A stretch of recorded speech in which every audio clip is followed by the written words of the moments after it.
seperti menangis. Lalu dia keluar dan tanya, adik, ada apa dengan kamu gitu kan. Waktu dia membalik, ternyata itu adalah sosok Ani. Ani kaget. Di sana dilihat sosok Ani yang duduk bersimpuh, penuh dengan darah mukanya, dan semua bajunya robek-robek semuanya. Dia nangis. Pembicaraan berlanjut sampai agak lama juga antara Adi dan Ranti. Adi terus mencecar tentang apa aja yang sudah mereka lakukan dan langkah apa yang akan Ranti lakukan. Ini menjadi suatu hal yang sangat menarik. Ranti terus juga menceritakan bahwa sebetulnya selain hubungan kita ini sudah lanjut dan dia tambah sering mengajak aku jalan-jalan, aku udah bilang berapa kali kepada Sambas, Mas jangan terlalu sering dong ngajak aku keluar, aku takut, bukan apa. Orang kan ngelihatnya nggak bagus, tapi Sambas bilang, peduli amat. Dia bilang itu. Kan wajar toh katanya, dia udah nggak ada sekarang malah. Nah sekarang aku jadi jatuh cinta sama temennya, kan wajar tuh. Iya emang wajar, tapi kan apakah Mas nggak punya rasa bagaimana ya, empati kayak apa gitu ya kepada Ani atau gimana? Apa nggak kita nih keluar sekali seminggu gitu, jangan hampir tiap hari kayak begini. Sambas tuh marah-marah, kamu tuh kayaknya nggak cinta deh sama aku deh. Diajak pergi makan, diajak pergi belanja apa-apa, malah aku nggak mau. Bukan itu. Akhirnya setelah beberapa kali pertengkaran ya tetap aja Ranti sering pergi. Disitulah makanya Adi pernah melihat beberapa kali mereka jalan, dan itu ternyata hubungannya udah bukan yang sehat lagi ya, meskipun kelihatannya mereka mesra, tapi sebenarnya di sini Ranti agak risih ya sebetulnya pergi dengan Sambas. Selain dia takut dilihat orang, juga dia risih kok dia kayak udah tercebur terlalu dalam satu masalah, tapi nggak bisa keluar gitu ya. Nah itulah yang terjadi. Jadi dia bilang, aku sebenarnya bingung loh. Terus Adi bilang, sorry ya Ranti ya, aku sih bukannya nggak mau membantu kamu, tapi ini semua kamu juga terlibat gitu loh. Aku nggak tahu siapa yang bunuh Ani, tapi kamu terlibat dalam hal ini. Terlibatnya gimana? Terlibatnya bahwa pertama, kamu ada hubungan gelap dengan dia. Kedua, kamu juga udah melakukan hubungan badan dengan Sambas tanpa sepengetahuan Ani, dan ini udah merupakan suatu kesalahan fatal dan dosa ya. Jadi bagaimana aku mau sebagai teman kamu mau bantu kamu, orang kamu sendiri yang menjerumuskan dirimu ke dalam hal yang tidak bagus begini gitu. Aduh gak tahu deh gimana cara keluarnya. Ranti itu tiba-tiba narik tangan adik ya, ditolongin aku dong, gimana, tolongin aku keluar dari masalah ini gitu. Nah terus kamu gimana maunya, apakah kamu mau terus atau kamu mau gimana gitu? Aku juga nggak tahu, tapi aku bingung gitu ya. Terus sebenarnya tuh ada sesuatu hal yang aku juga belum cerita ke kamu ya. Ini dalam 2-3 hari ini sebetulnya aku tuh didatengin sosok lo ya. Maksudnya gimana kata Adi? Cerita yang benar dong. Cerita yang terus terang gitu loh. Jadi aku pernah satu malam itu pintuku diketuk orang, aku buka, itu malam-malam. Aku buka tuh gak ada orang. Terus kayak bau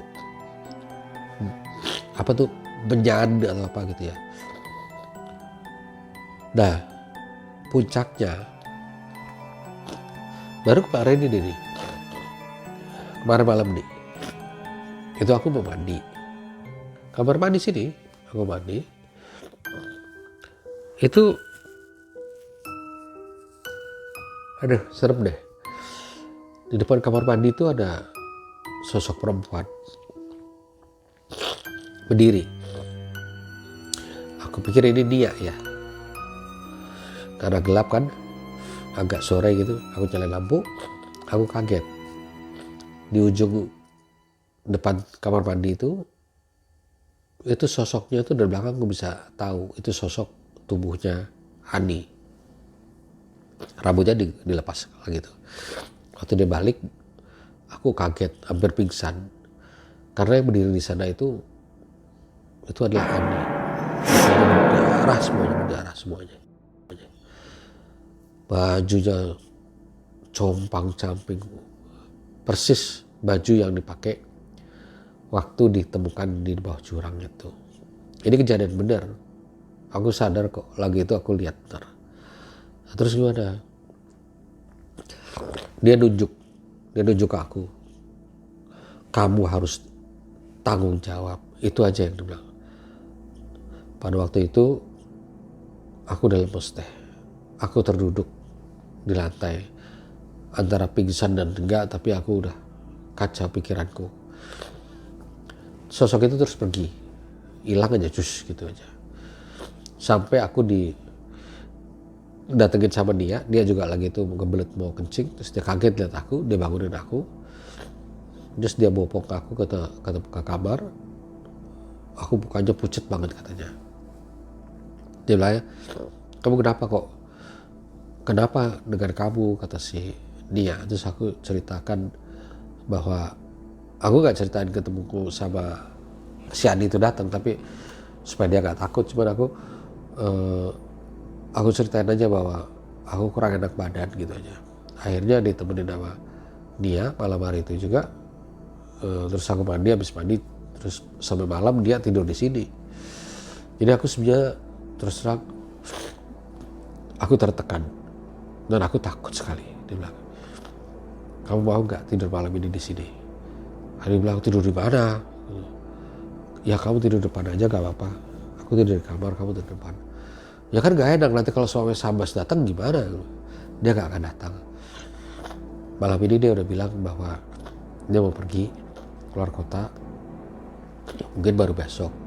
Tolongin aku kamu tidur sini aja gak apa. Kalaupun dia datang bilang aja, aku tadi ngobrol-ngobrol terus tidur. Aku yang tanggung jawab deh.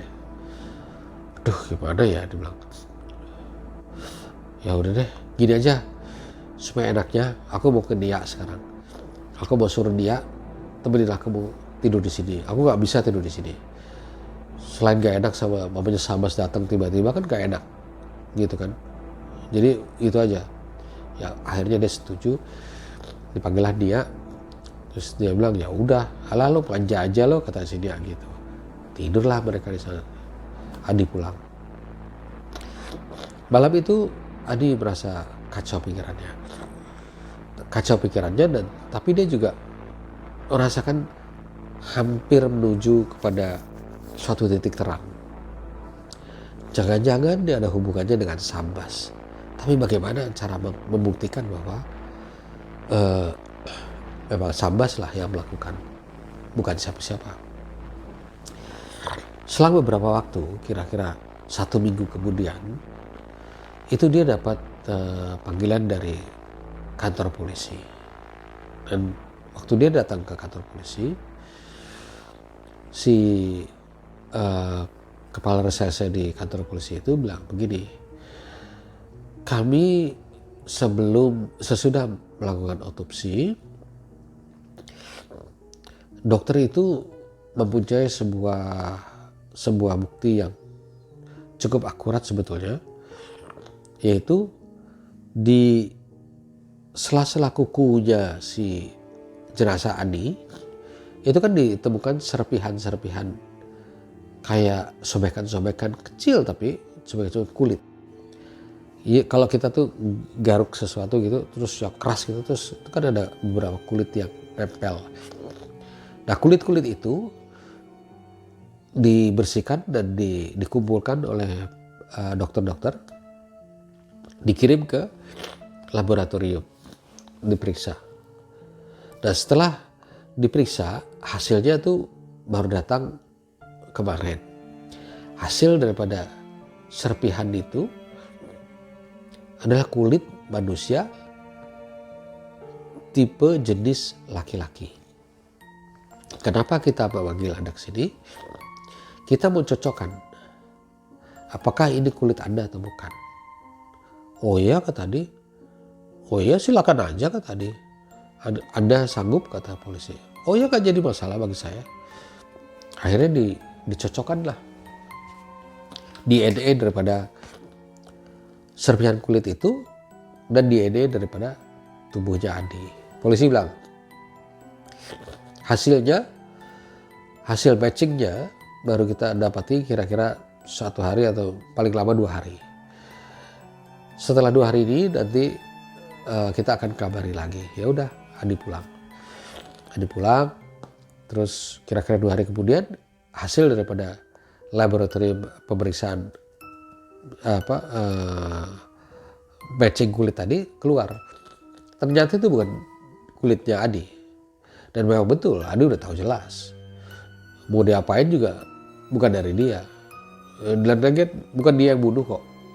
Jadi polisi sekarang sudah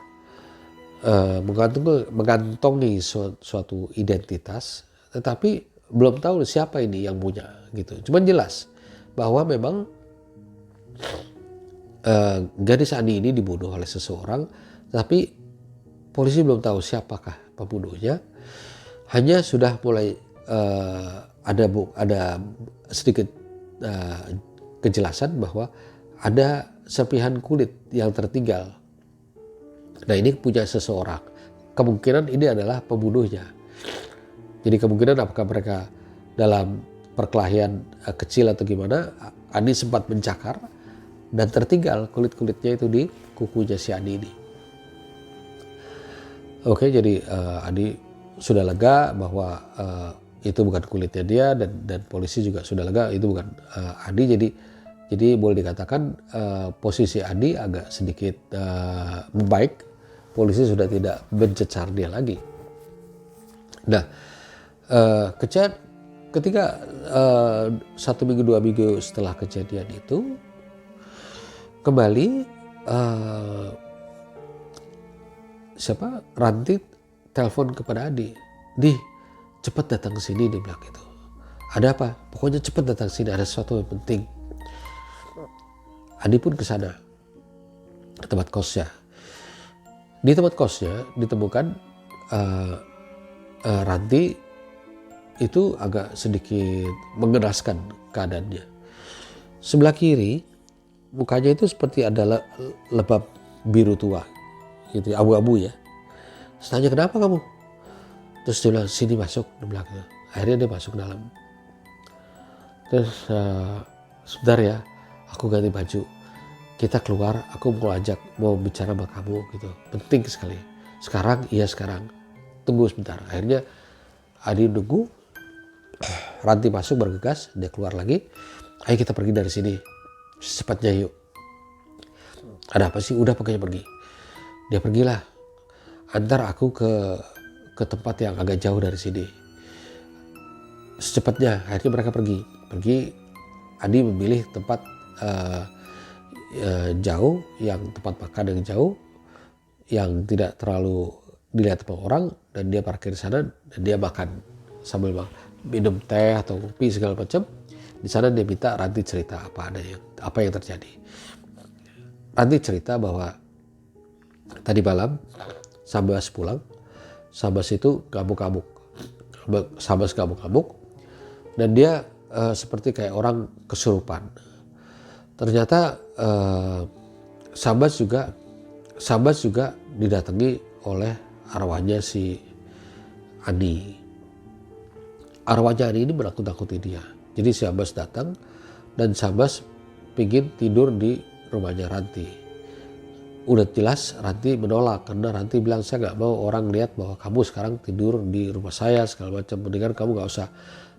Pertengkaran pun terjadi sampai memuncak, sampai akhirnya Sambas itu entah kenapa dia bilang dia mukul pipi mata saya. Dia bilang inilah yang terjadi. Dan sekarang aku ketakutan. Aku nggak mau lagi di rumah. Aku nggak mau lagi ketemu Sambas. Waduh, kok jadi begini, kata Adi. Kok sama jadi begini orangnya gitu. Di, aku mau keluar dari kos itu, cariin aku tempat lain ya. Pokoknya aku nggak mau lagi ketemu sama dia. Orang ini menakutkan, dia bilang gitu. Ya kamu secepatnya pindah. Kalau enggak kamu lapor aja ke polisi, dia bilang gitu. Gampang. Supaya dia nggak bisa mengganggu kamu lagi, supaya polisi bisa melakukan sesuatu kepada dia gitu. Terus kayak waktu itu tuh bingung gimana ya. Terus dia bilang, oh ya satu lagi, ini Sabas ini sekarang menjadi kayak orang kesetanan. Entah kenapa itu beberapa hari ini dia tuh seperti kayak kehilangan arah, sering ngaco ngomongnya. Terus kemarin juga dia bentak-bentak aku, ada apa ya gitu, aku juga nggak tahu ya terus terang. Apakah ini karena dia merasa bersalah atau gimana, aku juga nggak tahu. Cara membuktikan bahwa memang apakah dia yang membunuh atau apa, aku juga nggak tahu. Aku juga bingung. Tapi aku nggak mau lagi disakitin kayak begini. Apapun juga kejadiannya, bagaimana kalau kamu bantu aku deh. Biarin deh aku dipanggil polisi nggak apa-apa. Kamu bantu aku. Kamu konfront aja dia langsung. Tanya aja dia gimana. Gitu. Iya, aku juga pikir bekaran gitu ya. Aku tanya sama orang ini. Ini sebenarnya apa yang terjadi? Ya udah gini aja. Kamu pulang aja sekarang deh. Kamu pulang sekarang. Aku mau datang ke tempat kosannya dia. Ke tempat kosan siapa? Ke tempat kosan Sabas. Aku tanya sama dia langsung kejadiannya. Kamu di rumah aja. Oke? Ya udah terserah kamu. Pokoknya tolongin aku deh, bereskan ini. Ini udah gak bener nih. Akhirnya Adi nganterin si Ranti pulang. Dia langsung tancap gas ke tempat kosannya si Sabas itu. Sampai di sana terlihat Sabas lagi leha-leha duduk sambil ngerokok. Dia parkir, dibangun Sabas. Dibangun, dia kaget lihat. Tumben lo kesini, kata si Sabas berdiri. Dia parkir. Terus segitu Adi pelan-pelan dia datang. Gue boleh duduk sini gak? Gue mau cerita sesuatu. Oh ya boleh aja. Ada apa nih? Tumben lo kesini, katanya. Memang mereka sebenarnya hubungannya kan gak begitu terlalu dekat ya. Gitu. Jadi apalagi pada waktu kejadian polisi mulai meriksa-meriksa, Sabas sering mengarahkan tuduhannya kepada si Adi. Jadi hubungannya memang udah agak begitu dingin dan gak bagus. Akhirnya mereka duduk berdua. Langsung Adi orang ini kan suka langsung bablas aja, dia tanya. Bas, gue mau nanya. Gue mau lo ceritain gue sejujurnya. Untuk kebaikan semua. Oh ya apa tuh? Kata si Sabas. Gini. Lo tuh sebetulnya kan punya hubungan dekat sama Ranti. Iya. Bukan temen. Enggak. Maksud gue. Lo tuh punya hubungan gelap sama Ranti. Lo jangan macam-macam ya. Kata si Sabas tiba-tiba. Lo yang jangan macam-macam, kata si Adi. Mulai panas di sini si Adi. Diam-diam lo tuh punya hubungan gelap sama si Ranti. Gue udah tahu semuanya. Dan lo jangan main-main ya. Gue kasih tahu. Lo jangan sebarkan macam-macam perihal tentang Ranti kepada khalayak ramai. Maksud lo gimana? Lo jangan sampai nyebarkan apapun juga. Gue udah tahu ceritanya. Gue tahu tentang hubungan gelap lo sama Ranti. Semenjak juga lo hubungan sama Andi. Tapi lo juga, oh jadi itu sekarang tiba-tiba dia motong. Oh jadi sekarang lo detektif ya? Gue bukan detektif, tapi gue udah tahu semua ceritanya. Semenjak lo hubungan sama Andi, lo juga punya hubungan gelap sama si Ranti. Juga lo udah sering melakukan hubungan intim sama Ranti. Gue udah pernah lihat lo jalan berdua sama Ranti. Beberapa bulan yang lalu gue udah pernah lihat lo berhubungan dekat sama Ranti, sering jalan-jalan berdua.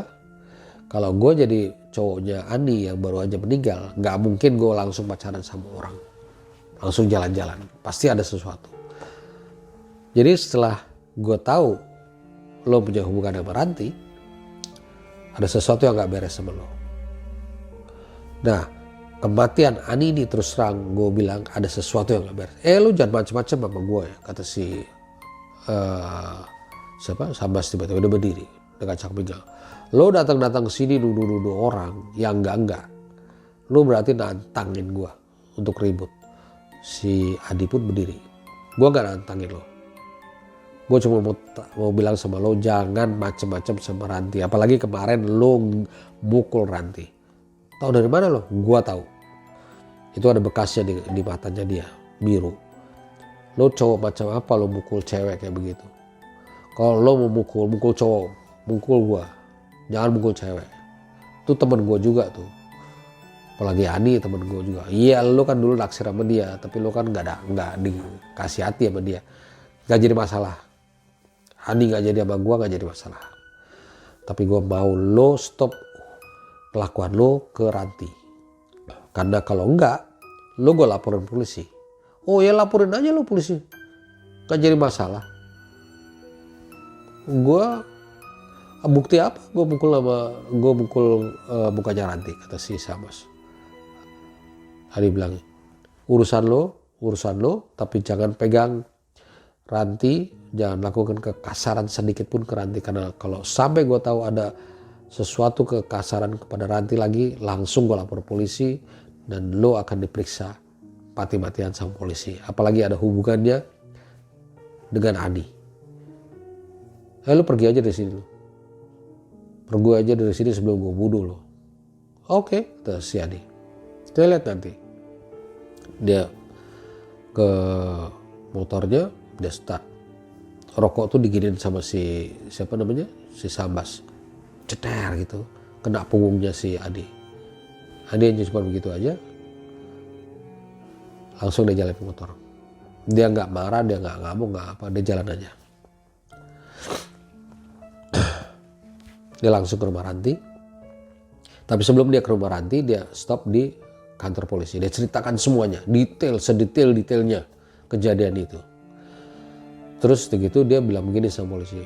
Pak polisi, saya punya perasaan mulai malam ini akan ada sesuatu terjadi dengan Ranti. Kalau boleh Pak polisi bantu saya untuk memata-matai kos-kosannya si Ranti dan kita lihat apakah dia akan datang sore hari ini dan mengancam Ranti. Akhirnya disepakati bahwa Adi dan seorang reserse untuk minta dari jauh. Tapi sebelum itu dia sempat ke rumahnya Ranti, terus dia bilang, Ranti, aku udah ceritain macam-macam kepada si Sambas, kemungkinan besar Sambas akan datang sini. Kamu siap-siap aja, jangan usah takut, kita di luar. Ranti menjadi ketakutan. Ya ampun, aduh gimana ya katanya. Udah pokoknya tenang aja, kita di luar sama polisi. Nggak betul juga. Kira-kira ada 1 jam, 1,5 jam kemudian, itu terlihat motornya Sambas kenceng masuk, wah gitu. Terus si Adi bilang ke polisi, Pak, itu Sambas tuh. Terus si polisi bilang, kita lihat aja kejadiannya. Kalau sampai nanti Ranti telepon kamu, kalau ada apa-apa kita langsung datang. Terus masuk ke dalam, ke parangan, si Sambas tuh langsung loncat, langsung masuk. Kelihatan dari jauh, dia langsung masuk ke kamarnya si Ranti, tanpa ngetok. Mereka nggak tahu apa yang terjadi, tapi Adi udah berjalan pelan-pelan menuju ke dekat kosannya si Ranti. Gak berapa lama kemudian tiba-tiba HP-nya si Adi berdering, dilihat Ranti yang telepon. Waktu diangkat, dia bilang, Adi cepet sini, Adi gila nih si Sambas, Adi tolong aku, tolong gitu kan. Larilah dia. Pak polisi pun lihat Adi lari, ikut lari. 2 orang laki-laki itu lari dan dobrak masuk ke kosan kamarnya si Ranti. Di sana terlihat Ranti tangan kanannya menggenggam HP, tapi leher dia udah terlentang di lantai dan si Sambas tuh mencekek lehernya Ranti. Tangannya di atas siap untuk mukulin mukanya si Ranti. Polisi itu langsung keluarkan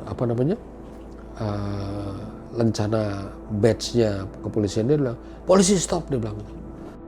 Sambas kagetnya bukan main, Sambas kaget bukan main. Terus dia berdiri. Terus Adi bilang, dia datengin Ranti dan dia berdiriin Ranti. Kenapa Ranti? Sambas tiba-tiba datang dan ngebukin aku dan mencekek aku. Dia bilang, gue bunuh lo, begitu. Terus Sambas sana hanya berdiri tertunduk aja. Terus polisi itu mendekat. Anda saya tangkap ya. Balik. Dia balik, terus diborgol lah si Sambas. Terus dia dengan HP dia telepon beberapa ke kantornya dan dia minta untuk beberapa polisi datang untuk membawa Sambas ke kantor polisi. Akhirnya Sambas ditangkap dan dibawa ke kantor polisi. Di kantor polisi malam hari itu juga dia diinterogasi secara detail.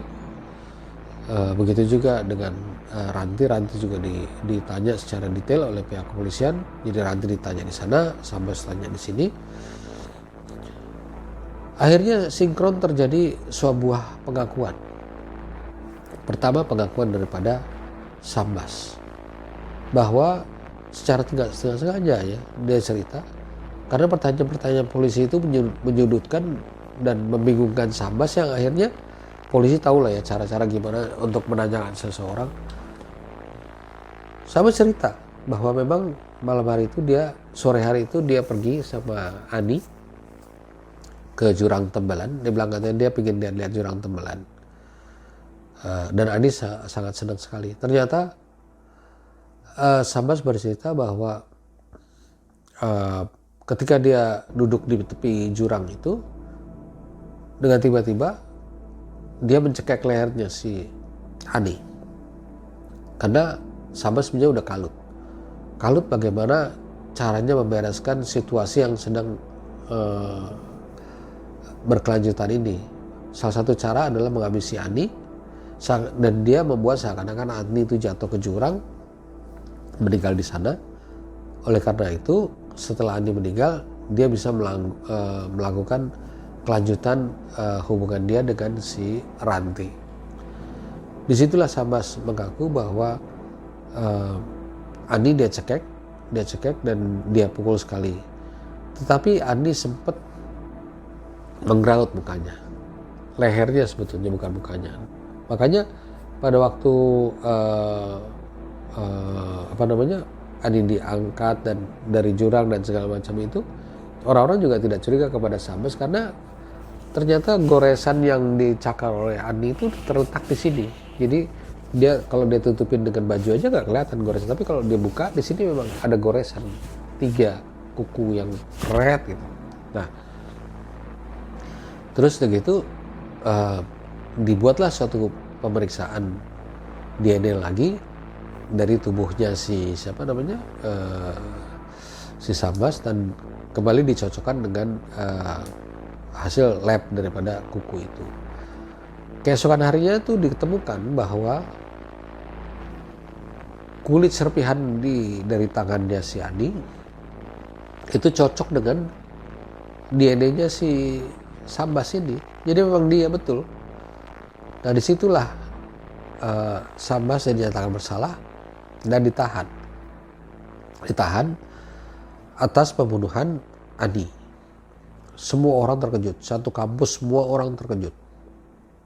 Nah, tapi alhamdulillah Ranti di sini tidak terlibat, karena memang Ranti tidak terlibat apa-apa, hanya saja polisi juga tidak menemukan kesalahan apapun jadi Ranti. Jadi Ranti sangat berterima kasih pada Adi, dilepaskan dari masalah ini dan Sambas dimasukkan penjara. Keluarganya daripada Adi pun juga mengucapkan terima kasih sebesar-besarnya kepada pihak kepolisian dan khususnya Adi yang telah mengungkap semua ini, dan Adi pun juga cukup lega Sambas masuk penjara dengan cukup lama waktunya. pada kira-kira hari yang bagus, Adi mengajak Pak Ranti untuk datang berziarah ke Malang, ke makamnya Adi, dan di sana Ranti betul-betul nangis di atas pusara Adi, memohon maaf atas semuanya, dan Adi juga minta kepada Adi agar semoga tidak lagi menakut-nakutin Ranti, semuanya sudah jelas, dan mohon maaf atas segala kejadiannya ini.